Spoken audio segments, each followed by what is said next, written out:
విస్తరణ వేళ మంత్రుల శాఖల ప్రక్షాళన చేసే దిశగా అడుగులు పడుతున్నాయి. ముగ్గురు కొత్త మంత్రులకు శాఖల కేటాయింపు ఒక ఎత్తు అయితే ఇప్పటికే ఉన్న మంత్రుల పోర్ట్ఫోలియోలను కూడా సమూలంగా ప్రక్షాళన చేసేందుకు అధిష్టానం కసరత్తు చేస్తున్నట్లు టాక్ నడుస్తోంది. కేబినెట్లో కీలకంగా ఉన్న 4-5 అమాత్యుల శాఖలు మారొచ్చంటున్నారు ఢిల్లీ వర్గాలు. ఇతర శాఖల పట్ల ఒకరిద్దరు మంత్రులు ఆసక్తి చూపుతుండటంతో వారికి ఆయా శాఖలు కట్టచెప్పవచ్చనే టాక్ కూడా వినిపిస్తోంది. ఇంతకు ఏ మంత్రి శాఖలు మారబోతున్నాయి, ఎవరికి అనుకున్న పోర్ట్ఫోలియోలు దక్కనున్నాయి, ఇక ప్రాధాన్యత ఎవరికి పెరగబోతోంది, మరెవరికి తగ్గబోతోంది?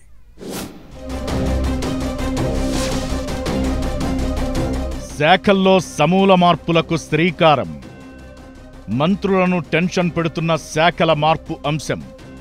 కొందరు మంత్రుల పనితీరుపై ఫిర్యాదులు, మరికొందరిపై ఆరోపణలు. పాత మంత్రుల్లో కీలక శాఖలు దక్కేదెవరికి? తెలంగాణ కేబినెట్ విస్తరణ నేపథ్యంలో శాఖల కేటాయింపు చర్చనీయాంశంగా మారింది. మంత్రుల శాఖల విషయంలో సీఎం రేవంత్ రెడ్డి 2 రోజులు హస్తినలో మకాం వేసి పార్టీ అధిష్టానంతో చర్చలు జరిపారు. కొత్త మంత్రులకు శాఖల కేటాయింపు సందర్భంగా పాత మంత్రుల శాఖల్లోనూ మార్పులు చేర్పులు చేయాలని చూస్తున్నారట. కేసీ వేణుగోపాల్, మల్లికార్జున్ ఖర్గే, రాహుల్ గాంధీతో భేటీ అయిన సీఎం రేవంత్ కొత్త మంత్రులకు శాఖల కేటాయింపుతో పాటు పాత మంత్రుల శాఖల పనితీరుపై కూడా అధిష్టానంతో చర్చించారట. 1.5 ఏళ్ల క్రితం మంత్రులుగా బాధ్యతలు చేపట్టిన మంత్రుల్లో కొందరి పనితీరు సరిగ్గా లేదనే చర్చ జరిగిందట.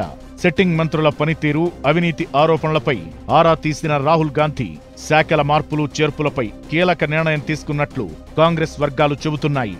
నేరుగా రాహుల్ గాంధీ మంత్రుల ప్రోగ్రెస్ రిపోర్ట్, వాళ్ల మీద వచ్చిన అలిగేషన్స్ మీద ఫోకస్ పెట్టడంతో శాఖల పునః ప్రక్షాళన ఖాయమన్న టాక్ వినిపిస్తోంది. ఇక మరికొందరు మంత్రులకు 2-3 కీలకమైన శాఖలు కూడా ఉన్నాయి. వీటి విషయంలో సమీక్ష చేయాలని నిర్ణయించారట. ఇక సీఎం రేవంత్ రెడ్డి దగ్గర కూడా కొన్ని కీలక శాఖలు ఉన్నాయి. ముఖ్యమంత్రి దగ్గర హోంశాఖ, మున్సిపల్ అర్బన్ డెవలప్మెంట్, విద్యాశాఖ, ఎస్సీ ఎస్టీ మైనారిటీ, గనుల శాఖ, స్పోర్ట్స్, యువజన సర్వీసులు, కార్మిక శాఖ, న్యాయశాఖ, పశుసంవర్ధక శాఖలు ఉన్నాయి. వీటిలో విద్యాశాఖ విషయంలో సీఎం గతంలోనే క్లారిటీ ఇచ్చారు. విద్యాశాఖను పూర్తిగా తన దగ్గరే పెట్టుకుని ప్రక్షాళన చేస్తానని స్పష్టం చేశారు. ఇక మూసీ ప్రక్షాళన, ఆక్రమణల తొలగింపు కోసం ఏర్పాటు చేసిన హైడ్రా వంటి వాటిని తానే పర్యవేక్షించాలని కూడా సీఎం అనుకుంటున్నారట. ఈ నేపథ్యంలో తన దగ్గరున్న మున్సిపల్ శాఖను కూడా సీఎం ఎవరికీ ఇచ్చే అవకాశం లేదంటున్నారు. ఇక మిగతా శాఖలను కొత్త మంత్రులకిచ్చే అవకాశముంది. అలాగే పాత మంత్రుల దగ్గరున్న శాఖల్లో కూడా కోత విధించి కొత్త వారికిస్తారని చెబుతున్నారు. ఈ క్రమంలో మంత్రుల శాఖల మార్పులు పెద్ద చర్చకు దారితీసే అవకాశముంది. సీఎంతో పాటు డిప్యూటీ సీఎం పట్టి కీలక శాఖలు పర్యవేక్షిస్తున్న మంత్రులు ఉత్తమ్, పొంగులేటి శ్రీనివాసరెడ్డి, దామోదర రాజనరసింహల శాఖలు కూడా మారనున్నాయనే టాక్ నడుస్తోంది.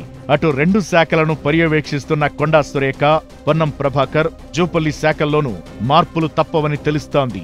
మొత్తానికి మంత్రుల శాఖల కేటాయింపు తెలంగాణ పాలిటిక్స్ లో ఆసక్తికరంగా మారింది. పాత మంత్రుల శాఖల్లో ఎవరెవరికి కోతలు పడుతాయనేది, కొత్త వారికి కేటాయించే శాఖలు ఏమిటనేది మరికొన్ని గంటల్లో తేలిపోనుంది. అయితే సీఎం రేవంత్తో రాహుల్, ఖర్గే, కేసీ వేణుగోపాల్లు శాఖల్లో మార్పులు చేర్పులపై కీలక చర్చలు జరిపిన తరువాత మంత్రి ఉత్తమ్ను ఢిల్లీకి అధిష్టానం పిలవడం ఆసక్తి రేపుతోంది. ఒకరిద్దరు మంత్రుల శాఖలు మినహా దాదాపు అందరి శాఖల్లోనూ మార్పులు తప్పకపోవచ్చని తెలుస్తోంది.